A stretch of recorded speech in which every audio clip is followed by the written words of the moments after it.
వారే నీ ప్రతి అవసరమును తీర్చేవాడు నీలో ఉండగా నీవెందుకు మనుష్యులను ఆశ్రయించాలి? నీ అవసరత ఎట్టిదైనను ప్రభువారితో చెప్పుకో.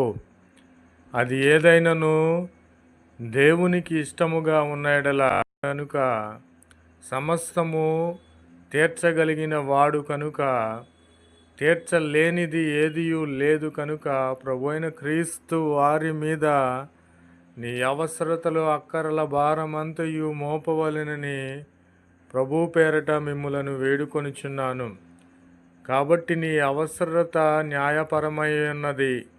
కాబట్టి న్యాయపరమైన అవసరత దేవునికి నీవు మనవి చేసిన ఎడల దేవుడు నీ ప్రతి అవసరతను తీర్చే దేవుడు. కాబట్టి ప్రభువు వారిని అడగాలి, అది ఎట్టి అవసరత అయినను